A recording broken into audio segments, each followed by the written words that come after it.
Genesis in the beginning. Welcome back. We're going to pick it up from chapter 2 today. We're going to jump right in. Genesis 2, 1 through 3, and it reads thus: The heavens and the earth were finished, and all the host of them. And on the seventh day, Elohim ended his work which he had made, and he rested on the seventh day from all his work which he had made. And Elohim blessed the seventh day and sanctified it, because that in it he had rested from all his work which Elohim created and made. Okay, so here it is. We get to the culmination of Yah's work, and he's done with all the host of them. And the seventh day he's rested. And verse 3 tells us, and Elohim blessed the seventh day and sanctified it, because in it he had rested from all his work. This word sanctified is kadash, number 6942, meaning to be clean. You know, maybe I should have put blessed up there too. Blessed is Baruch. I don't remember the Strong's number, but essentially it means to bow or kneel before an inferior. You know, and within that you see a beautiful picture of a blessing, as a superior leans or bows before an inferior. It just shows the mercy and grace of Elohim. Not that the inferior deserves it, but that's the blessing, that he chooses to do so. And likewise, when we do so unto others, we likewise bless them. But the word I wanted to center in on was to sanctify, kadash, meaning to be clean. Because a lot of people, when they think about something being sanctified, they don't really equate it with being clean per se. So I wanted to bring that point out, because what God is saying is he blessed the seventh day, and he sanctified it. He made it clean. And I know we've all heard the saying, cleanliness is next to godliness, right? Even though it's not in Scripture. But the principle is, the principle definitely is cleanliness is next to godliness in principle. So let's take a look at Exodus 20. Let me have my first reader read Exodus 20 verses 8 through 11. Speaking about this same day that Elohim blessed and sanctified here in the beginning. My first reader, please. Remember the Sabbath day to keep it holy. 6 days shalt thou labor and do all thy work. But the seventh day is the Sabbath of Yahuwah thy Elohim. In it thou shalt not do any work, thou, nor thy son, nor thy daughter, thy manservant, nor thy maidservant, nor thy cattle, nor the stranger that is within thy gates. For in 6 days Yahuwah made heaven and earth, the sea, and all that in them is, and rested on the seventh day. Wherefore Elohim blessed the Sabbath day and hallowed it. Hallelujah. Also, could you read Deuteronomy 5:12 while you're at it? Keep the Sabbath day to sanctify it, as Yahuwah thy Elohim hath commanded thee. Hallelujah. Thank you. Okay, let's see. We have here Exodus 28. Remember the Sabbath day to keep it holy. This is what we're to do, right?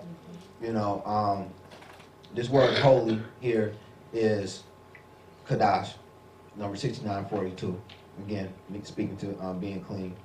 Also here we see Exodus 20:11. For in 6 days Yahuwah made the heaven and the earth and all that is in them, and rested the seventh day. Wherefore Elohim blessed the Sabbath day and hallowed it. Yes, this word hallowed is, again, is kadash, meaning to be clean.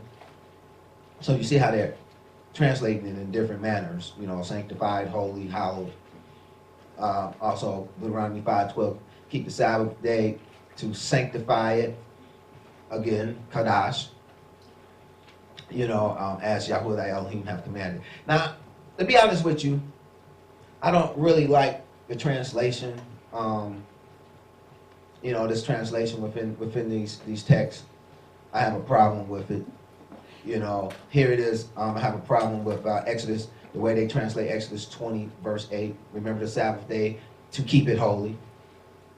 You know, as well as Deuteronomy 5:12, keep the Sabbath to sanctify it. You know, it kind of gives the connotation that it needs us to do something. You know, but as far as I'm concerned, and from what I read here in Genesis 2, Yah's Sabbath doesn't need us to sanctify it. Can you see that? It doesn't need us to sanctify it, for he has already sanctified it. He sanctified it on the seventh day, the original seventh day. He doesn't need us to do anything to sanctify it. It's already sanctified. He done it once and for all. Amen? Amen. You know, now, what he's asking us is to remember the Sabbath day to keep it sanctified. You know, because it's already sanctified, you know, but he wants us to keep it sanctified in our life. You know, there's nothing we can do to sanctify it, but we can keep it clean. You know, now that it's clean, you know, if you already have something that's pure, you have something that's clean, you know, how can you clean it? How can you clean what's already clean? You can't. You can keep from dirtying it, though. That's right. And that's what he's asking us to do. Keep it clean. I've made it clean. Now you keep it clean. You know, keep the Sabbath, keep it holy, sanctify it. Keep it the way I made it, clean. You know, all he's doing is asking us to do what he did. He's not asking us to do anything he didn't do.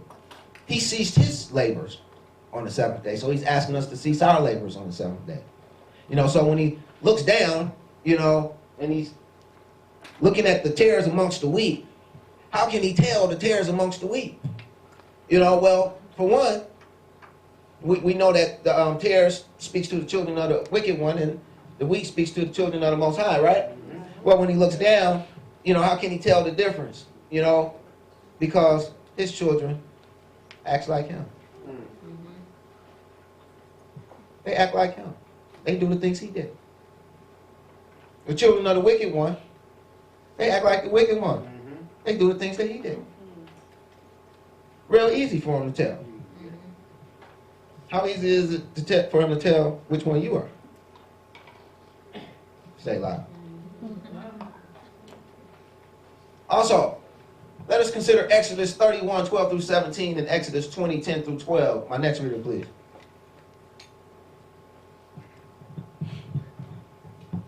And Yahuwah spake unto Moses, saying, Speak thou also unto the children of Israel, saying, Verily my Sabbaths ye shall keep, for it is a sign between me and you throughout your generations, that ye may know that I am Yahuwah that doth sanctify you. Ye shall keep the Sabbath therefore, for it is holy unto you. Every one that defileth it shall surely be put to death. For whosoever doeth any work therein, that soul shall be cut off from among his people. 6 days may work be done, but in the seventh is the Sabbath of rest, holy to Yahuwah. Whosoever doeth any work in the Sabbath day, he shall surely be put to death. Wherefore the children of Israel shall keep the Sabbath, to observe the Sabbath throughout their generations, for a perpetual covenant. It is a sign between me and the children of Israel forever. For in 6 days Yahuwah made heaven and earth, and on the seventh day he rested and was refreshed. Wherefore I caused them to go forth out of the land of Egypt, and brought them into the wilderness. And I gave them my statutes, and shewed them my judgments, which if a man do, he shall even live in them. Moreover, also I gave them my Sabbaths, to be a sign between me and them, that they might know that I am Yahuwah that sanctify them. Okay, so Okay, hereby we learned that the Sabbath, Yah's Sabbath is a sign betwixt him and his people, him and Israel throughout their generations, that they may know that Yahuwah doeth sanctify them. And this word is Kadash as well. What was it, 6942? You know, this is Kadash as well. You know, it is Yahuwah. He cleanses us. Even as he cleansed the Sabbath, he cleanses us. Now, does he need us to make the Sabbath clean, or is the Sabbath to make us clean? He's already clean. He's already cleaned the Sabbath. The Sabbath is forever clean. You know, I think it makes more sense that the Sabbath is to help make us clean rather than we're to make it clean. Make sense? Makes sense to me. You know, so here it is. Yah is saying, you know, this is a sign. You know, so you may get dirty through the week while you're working out in the mud. You know, but then his Sabbath comes and clean you up. That's a beautiful picture, isn't it? Beautiful thought. You know, so also we see in Ezekiel 20 and 12, moreover also I gave them my Sabbaths to be a sign between me and them. So here it is, we see that the Sabbath is also a sign betwixt the Most High and us. You know, and that's a wondrous thing. You know, you want to know if the Most High is really, you know, your El. This is one of the signs, you know, that you can know. This is also one of the signs that he can know. When he's looking down to see, you know, looking at the wheat and the tares to determine, you know, which ones are his, you know, for when he sent his reapers down to separate the wheat and the tares. You know, that's one of the ways that they can know. You know, because his are clean. The others are dirty. You know, so also we learn in Exodus 31 that the Sabbath is a perpetual covenant. It's also a covenant, you know, with Elohim. You know, so, you know, the Sabbath is like a, you know, pretty big deal. You know, when you look at it, you know, scripturally speaking. You know, this is something, you know, that he established from the very beginning. You know, it's not just something that came about, you know, somewhere down the line. You know, this is something that he established from the very beginning. This is something patterned after his own doings. You know, you ever heard the expression like father, like son? Hallelujah. You know, his children would do as he did. You know, so, you know, that's a pretty big deal. You know, the Sabbath is a pretty big deal.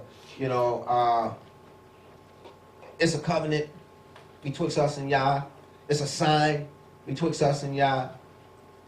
You know, he even done it as an example. I love that about Yah. He doesn't ask us to do anything that he hasn't done. You know, and that's a beautiful thing, you know, because so many people nowadays, they ask you to do stuff that they wouldn't even do. You know, that was one of the problems that he had with the scribes and the Pharisees, remember? You know, they say and do not. You know, don't follow their example.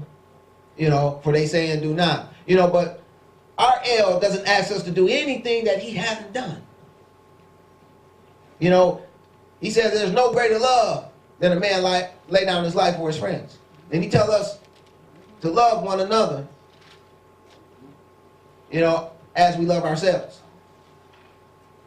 Would you die trying to save your own life? I know that sounds funny, don't it? You know, there's an old saying that self-preservation is the first rule of life. You know, most people would die trying to save their own life. We pray that they're successful and that they don't die, but you know, most people are willing to die trying to save their own life. If you're in a burning building, would you just sit there and burn, or would you jump? You know, if you thought there was some chance of survival. You know, most people would jump rather than just, you know, stand there and burn. You know, as long as they thought it was some chance of survival, you know, with jumping. You know, and that's real key, because if you would do that for yourself and you're to love your neighbor as you love yourself, then you should be also willing to die for your neighbor. And again, y'all didn't ask us to do anything that he wouldn't do. He came and died for us to show us how it was done. How awesome is that? He's just y'all amazing. I just keep making up words, don't I? You know? Yeah, but he is y'all amazing. You know, he came down to show us what true love looks like. You know, so that we can have an example of. That's what I love about the El we serve. You know, he doesn't ask us to do anything that he didn't do or that he's not willing to do. You know, so here it is, likewise with his Sabbaths. You know, in Yeshayahu 56, 1 through 6, you know, it says, "Thus saith Yahuwah, keep ye judgment and do justice, for my salvation is near to come, and my righteousness to be revealed. Blessed is the man that doeth this, and the son of man that layeth hold on it, that keepeth the Sabbath from polluting it," i.e. making it not clean, "and keepeth his hand from doing any evil. Neither let the son of the stranger that have joined himself to Yahuwah speak, saying, Yahuwah have utterly separated me from his people. Neither let the eunuch say, behold, I am a dry tree." You know, Yah is saying that it doesn't matter, you know, if you have Israelite blood running through your veins per se. You know, you can be the son of a stranger. But if you've joined yourself to him, you know, he's got you. Also, it goes on to say, "For thus saith Yahuwah unto the eunuchs that keep my Sabbaths and choose the things that please me and take hold of my covenant, even unto them will I give in mine house and within my walls a place and a name better than of sons and of daughters. I will give them an everlasting name that shall not be cut off." Now, you know, there's a lot of people that says that, you know, you're not natural Israelites, you know, then, you know, you're kind of like a second-hand citizen in the kingdom. Well, this seems to fly directly in the face of that. It also says in verse 6, "Also the sons of the stranger that join themselves to Yahuwah, that serve him and love the name of Yahuwah to be his servants, everyone that keepeth the Sabbath from polluting it and taketh hold of my covenant." It didn't say just the Israelites. It said everyone. The sons of the stranger, the eunuchs. You know, he's not concerned so much with the bloodline at this point. What he's concerned with is keeping his covenant, keeping his Sabbath, and keeping it clean, keeping from polluting it, taking hold of his covenant, you know, walking in his will, way, and purposes for your lives. You know, as he says in verse 4, choose the things that please him. That's what he's concerned with. Yeshayahu 66, 22 and 23, "For as the new heavens and the new earth which I will make shall remain before me, saith Yahuwah, so shall your seed and your name remain. And it shall come to pass that from one new moon to another, and from one Sabbath to another, shall all flesh come to worship before me, saith Yahuwah." Now this is real huge too. You know, because, you know, we see the Sabbath was established from when? From the very beginning. You know, and we see Israel, when they came out of Mitzrayim, you know, they were given the Sabbath, and they were told that they would continue to do it forever, for generations to come forever. And then here it is, we have Yeshayahu speaking futuristically, prophetically, when Yah will make a new heavens and a new earth. And he says those new heavens and new earth which he will make shall remain before him. And he says that it shall come to pass from one new moon to another, and from one Sabbath to another, shall all flesh come to worship before me, saith Yahuwah. He still hasn't changed a thing. Even with the new heavens and the new earth, the Sabbath is still going to be around.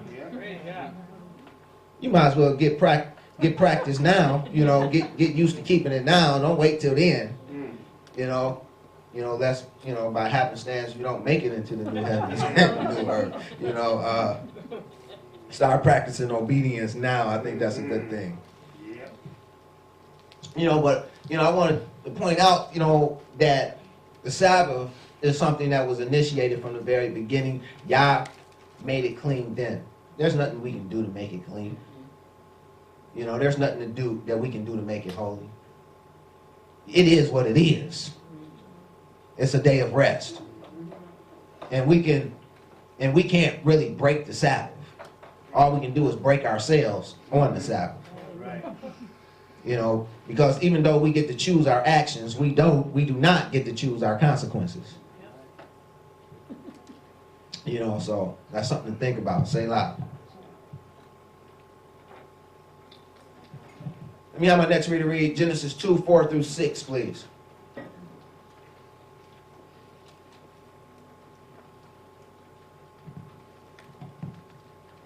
These are the generations of the heavens and of the earth when they were created in the day that Jehovah Elohim made the earth and the heavens.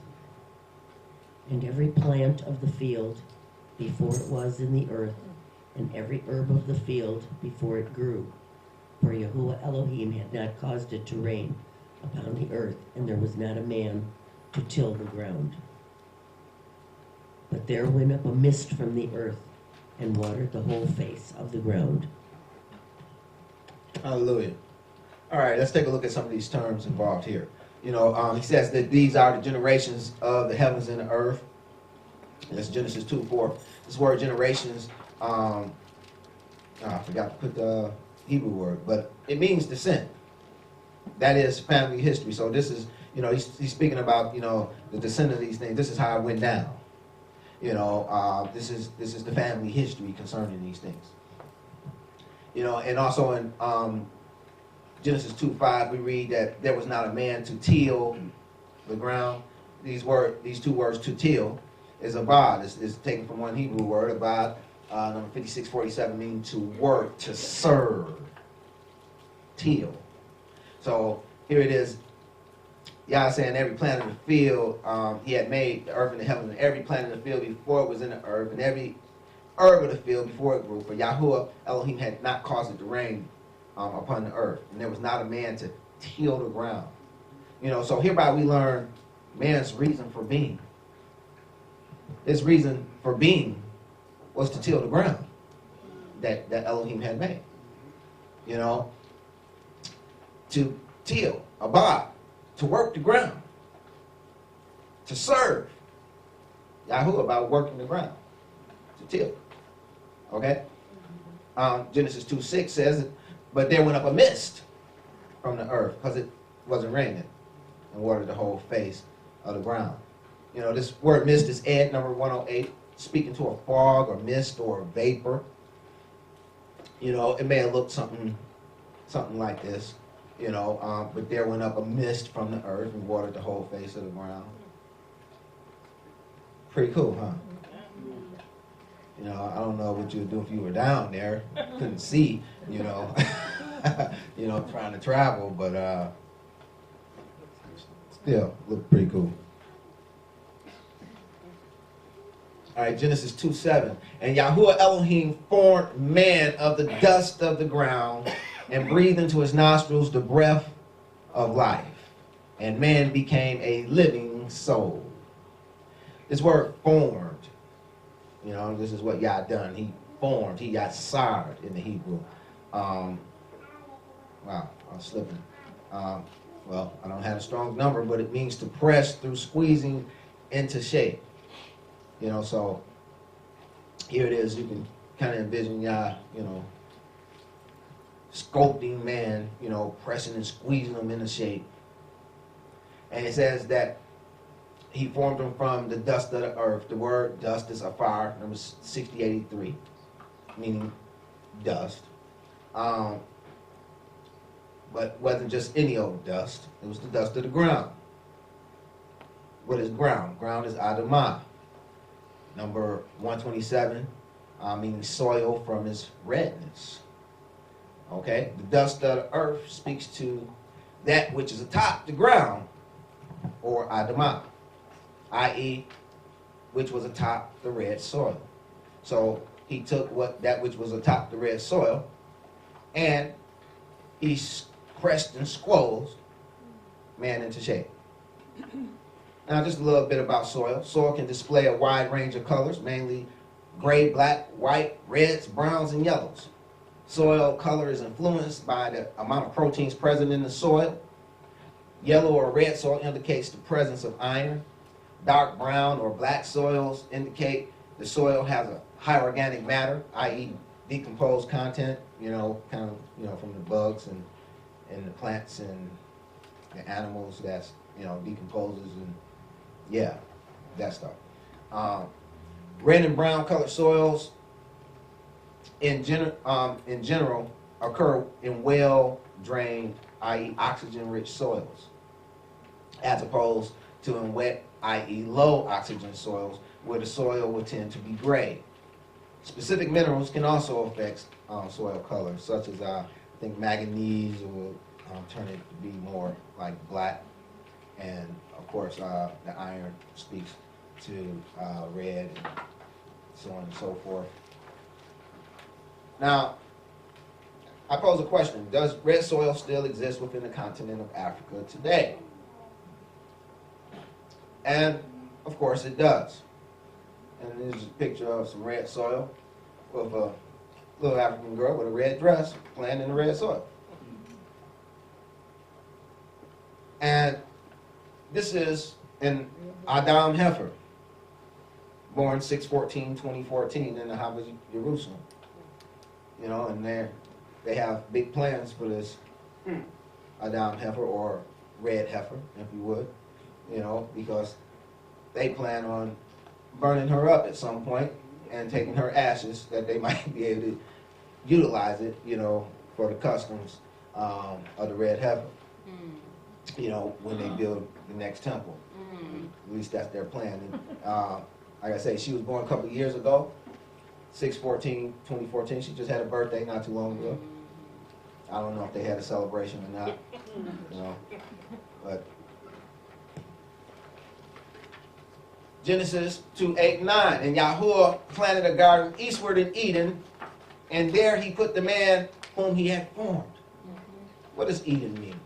Eden speaks to something that's pleasurable, speaks to pleasure.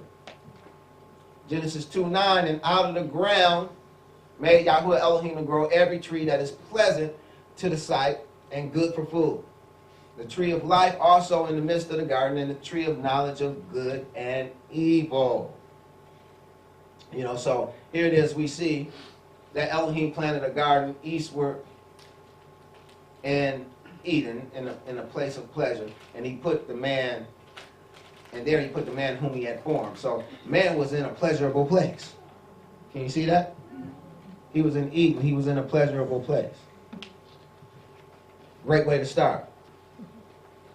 I don't know if he's going to, we know he's not going to end up there, but in the coming chapters, but God willing, we'll end up there in the latter end of the book, right? All right.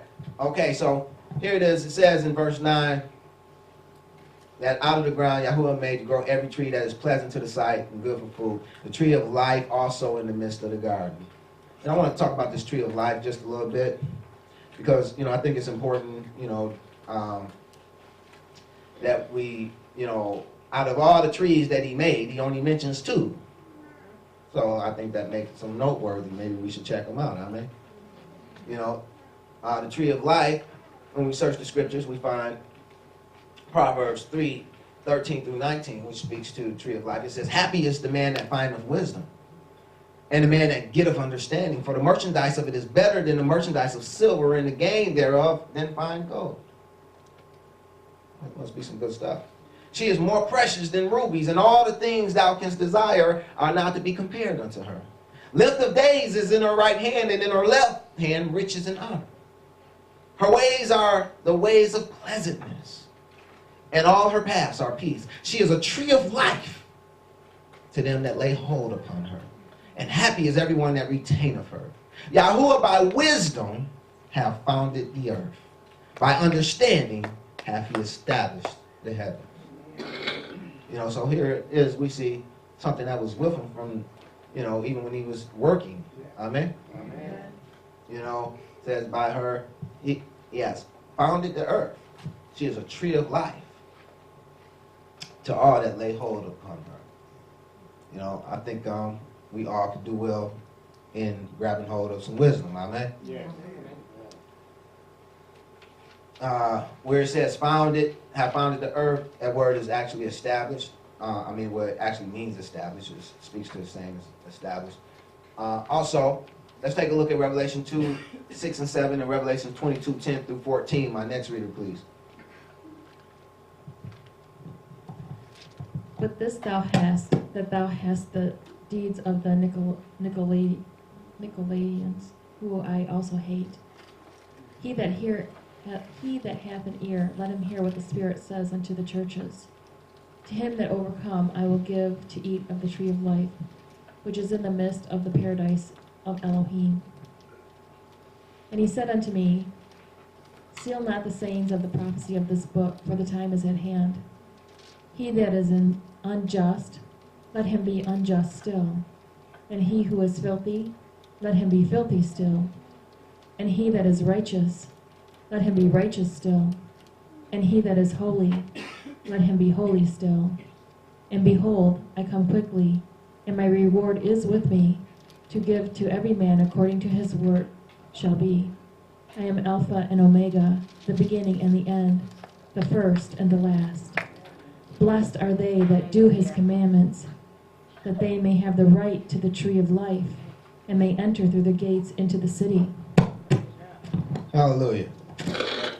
Okay, so we see here in Revelation 2, 6 and 7, it says, that he that have an ear, let him hear what the Spirit saith unto the churches. To him that overcometh will I give to eat of the tree of life.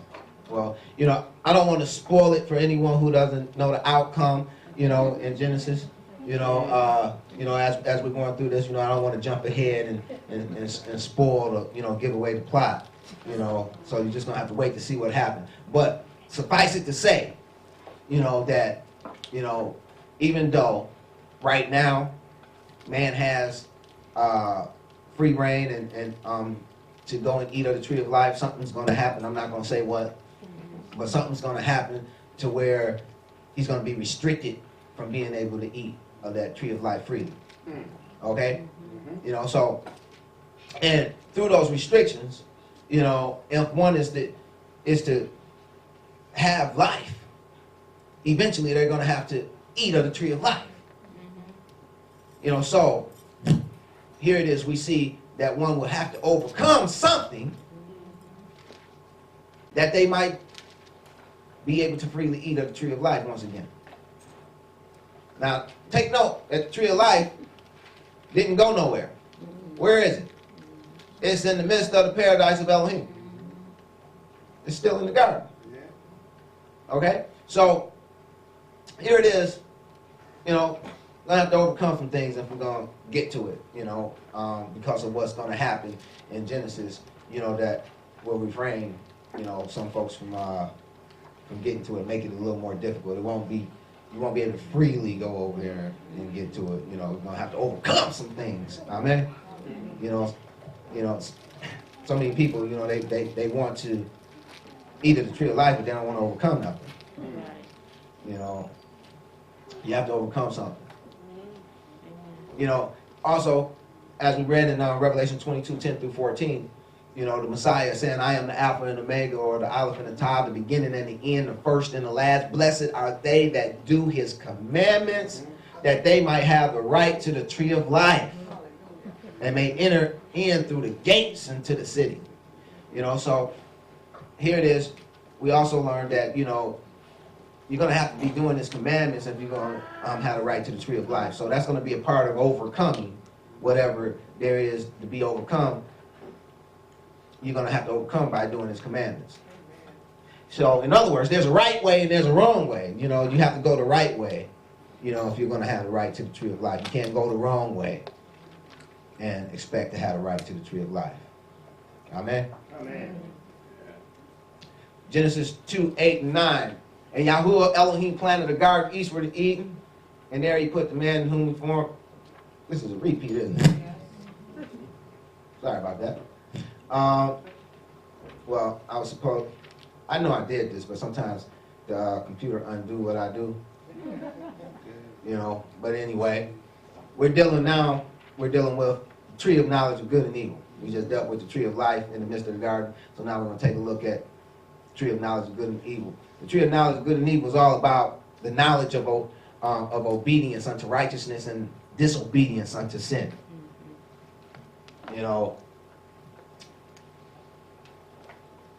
Deuteronomy 6:24 and 25. It tells us, and Yahuwah commanded us to do all these statutes, to fear Yahuwah our Elohim for our good always, that he might preserve us alive as it is this day. And it shall be our righteousness if we observe to do all these commandments before Yahuwah our Elohim as he hath commanded us. Again, the tree of knowledge of good and evil is all about the knowledge of obedience unto righteousness and disobedience unto sin. Hence we read Romans 3:20. It says, therefore by the deeds of the law there shall no flesh be justified in his sight, for by the law is knowledge of sin. But now the righteousness of Elohim without the law is manifested, being witnessed by the law and the prophets. Many people, like the scribes and the Pharisees, errantly think that they're made righteous by the law. But the law can't make anyone righteous, because it simply exists that we might have knowledge of what sin is.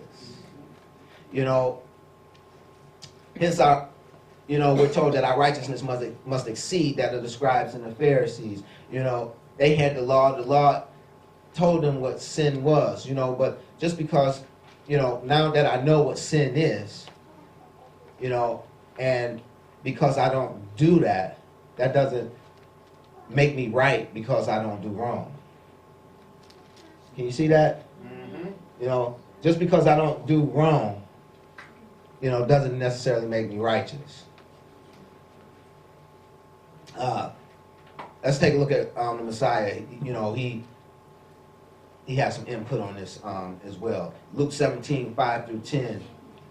And the apostle said unto Adonai, increase our faith. So we got a 2-for-1 here. We're going to learn something about the tree of the knowledge of good and evil. And how to increase our faith. So, it's a bonus round. Verse 6, and Adonai said to him, ye have faith as the grain of a mustard seed, ye might say unto the sycamore tree, be thou plucked up by the root, and be thou planted in the sea, and it shall obey you.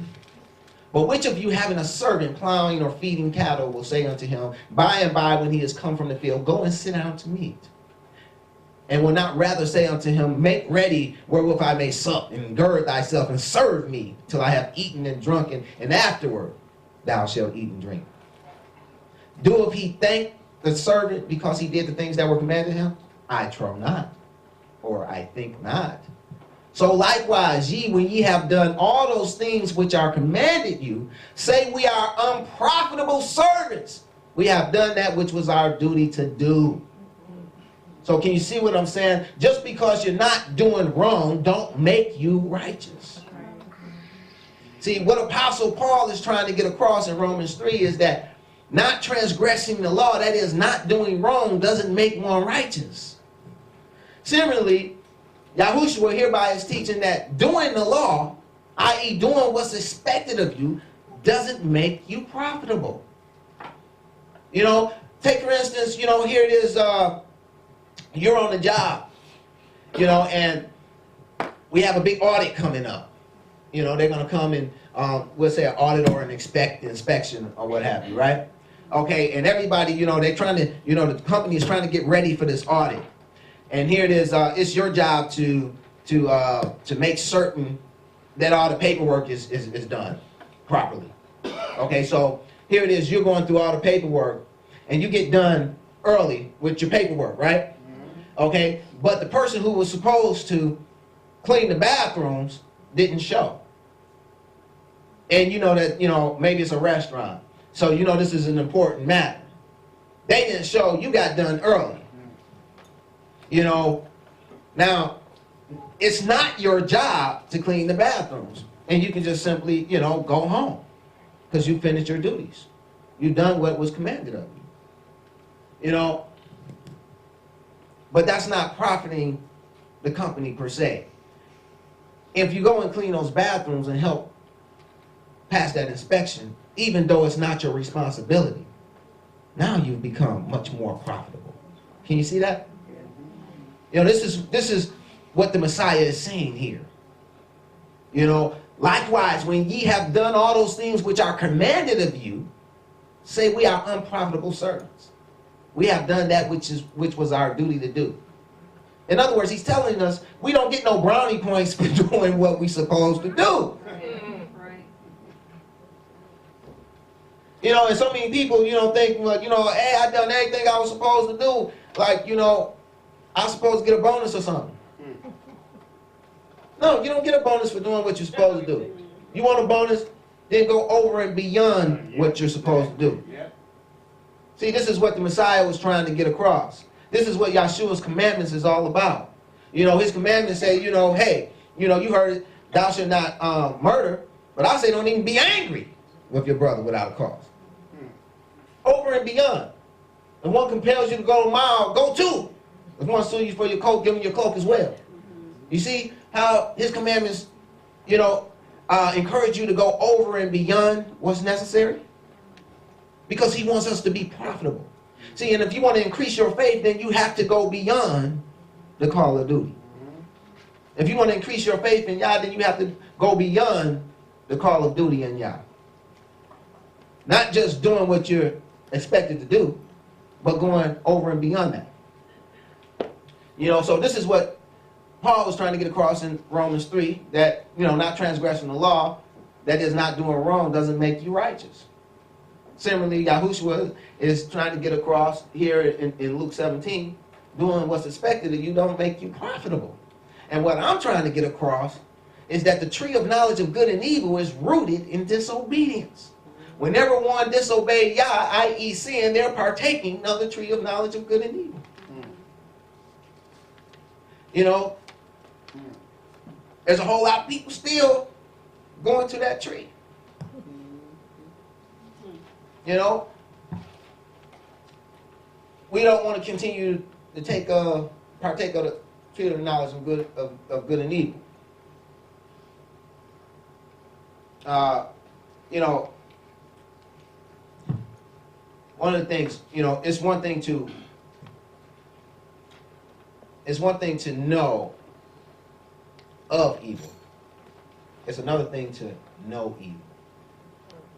You know, if we're going to talk basketball, and I say, how many, you know, how many of you know Michael Jordan by show of hands?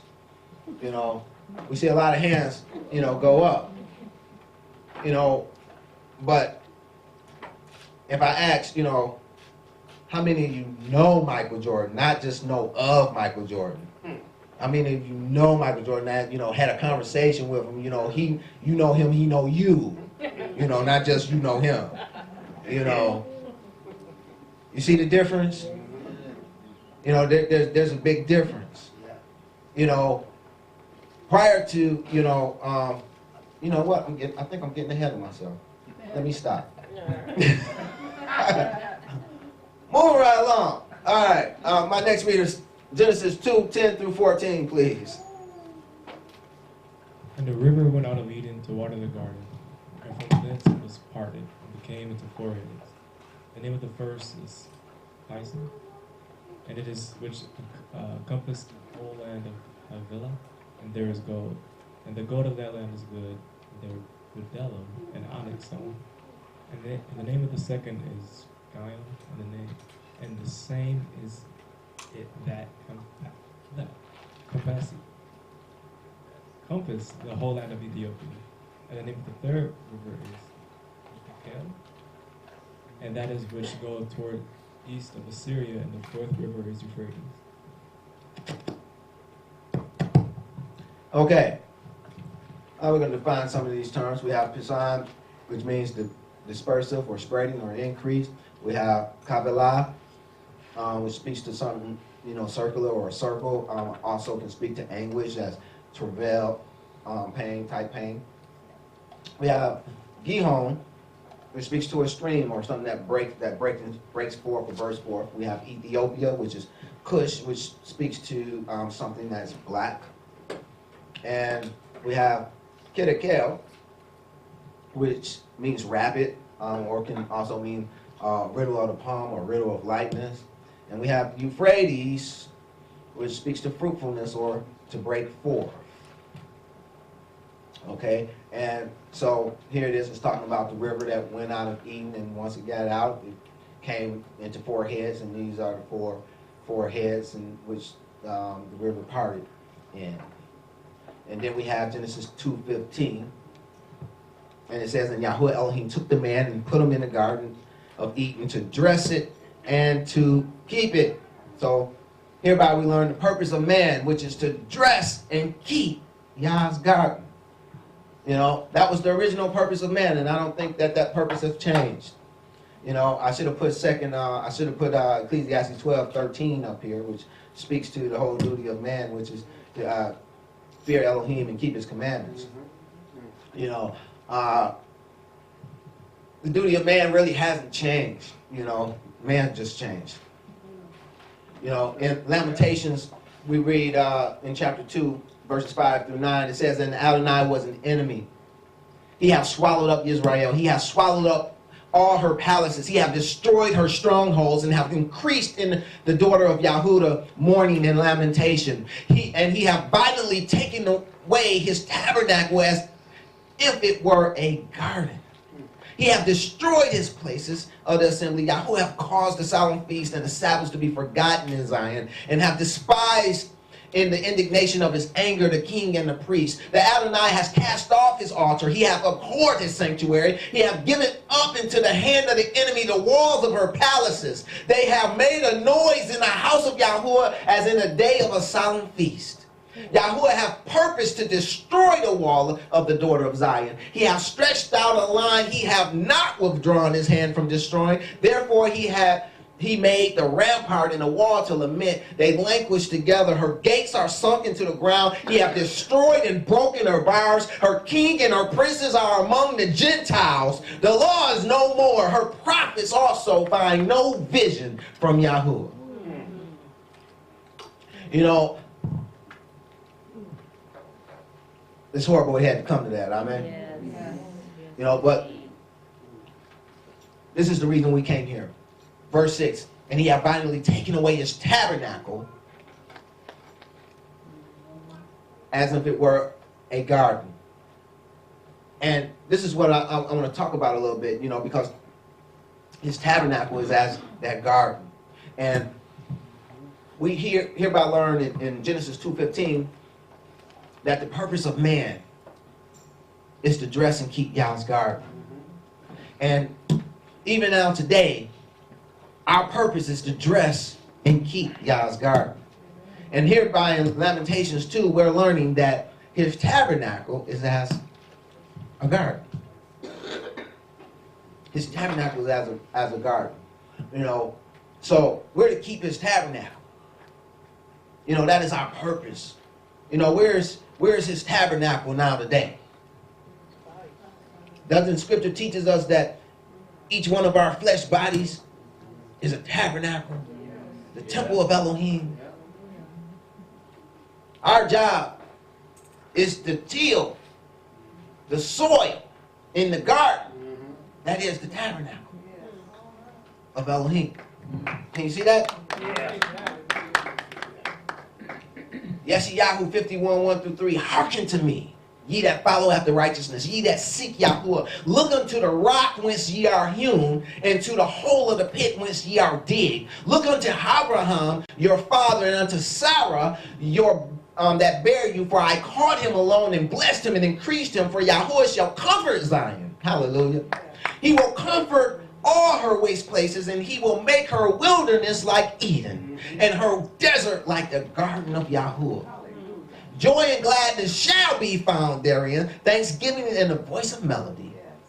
So hereby we learn that those that follow after righteousness and seek Yahuwah speaks to Zion.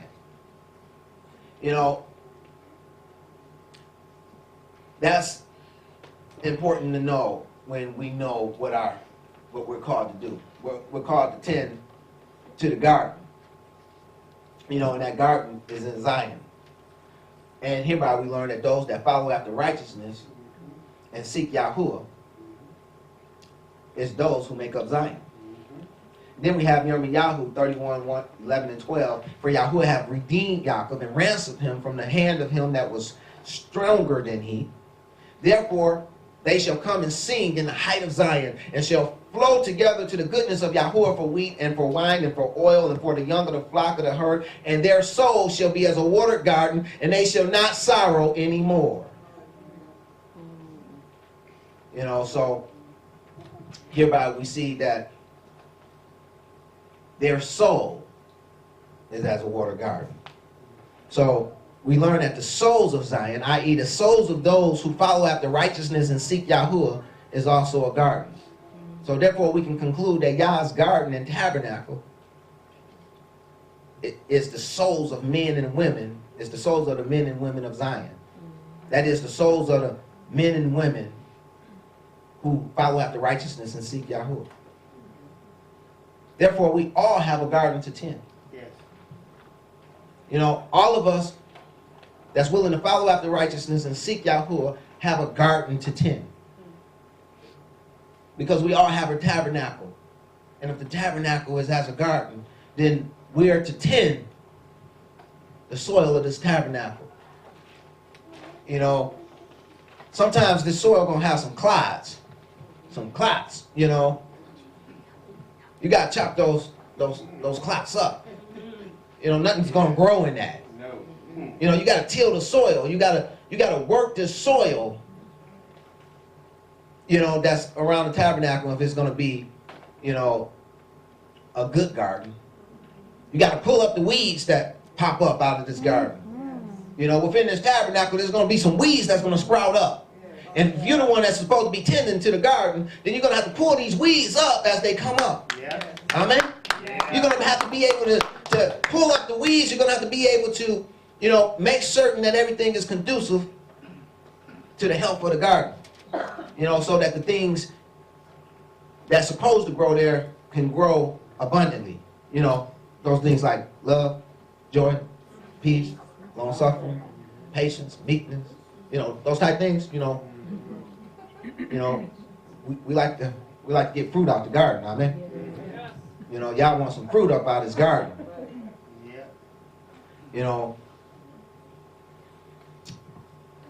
Moving on, Genesis 2:16 and 17, and Yahuwah commanded the man, saying, of every tree of the garden thou mayest freely eat, but of the tree of the knowledge of good and evil thou shalt not eat of it, for in the day that thou eatest thereof thou shalt surely die. Back to this tree of knowledge of good and evil. What is knowledge, from a scriptural perspective? It's da'ah, number 1847 in the Hebrew. Means knowledge. Is from yada, number 3045, meaning to know. But it's not just to know, it's to know, to ascertain by seeing. So in other words, it's to know via experience. It's to know via your senses. So again, this tree of knowledge of good and evil is rooted in disobedience, for there's no way for one to truly know good and evil without experiencing it in some manner. Like I was speaking to Michael Jordan, you may know of evil, but you don't really know evil until you've experienced it. You can, someone could have told you about pain, could have described it very vividly to you, could have sounded horrible, but you know of it, but you don't really know it until it hits you. Yeah. Then you know it. Yeah. That's a big difference. So that said, ultimately, God is looking for those who love and trust Him enough to not have to know, to not have to know that is that those that don't have to experience good and evil to appreciate Him. Ultimately, those are the ones that He's looking for. Hence we read in Deuteronomy 1:39, it says, moreover, your little ones, which He said should be a prey, and your children, which in that day had no knowledge between good and evil. They shall go in thither, and unto them will I give it, and they shall possess it. Likewise with us that go into our promised land, New Jerusalem. It's not the ones, that was grown and that came out of the wilderness and was disobedient and wrestling with Yah, they're going to die in the wilderness. It's the ones that was fathered from above, i.e. born in the wilderness, with the teachings and instructions of Elohim. It's those, you know, that's going to be allowed to go in. You know, even as we see the example that's set forth in Torah that's put there, you know, that we have for our example. You know, these things happen as examples unto us. You know, we see the ones in that day had no knowledge between good and evil. Those were the ones that he was willing to allow to go in. Yeah. You know, they had not partook of the tree of knowledge of good and evil. Right. Can you see that? Yeah. You know, so ultimately, these are the type of people that Yah wants to come in. Alternatively, though, he accepts those who has known, i.e. experienced good and evil, and readily decided to choose him over evil. You know, he will accept those who have experienced and do have knowledge of good and evil, but readily accept him. You know, such as Thomas is a good example of this. Let me have my next reader read Yochanan 20:24 through 29. But Thomas, one of the 12, called Didymus, was not with them when Yahushua came. The other disciples therefore said unto him, We have seen the Adonai. But he said unto them, Except I shall see in his hands the print of the nails, and put my finger into the print of the nails, and thrust my hand into his side, I will not believe. And after 8 days again, his disciples were within, and Thomas with them. And Yahushua, the doors being shut, then came Yahushua, the doors being shut, and stood in the midst, and said, Peace be unto you. Then saith he to Thomas, Reach hither thy finger, and behold my hands, and reach hither thy hand, and thrust it into my side, and be not faithless, but believing. And Thomas answered and said unto him, My Adonai and my Elohim. Yahushua saith unto him, Thomas, because thou hast seen me, thou hast believed.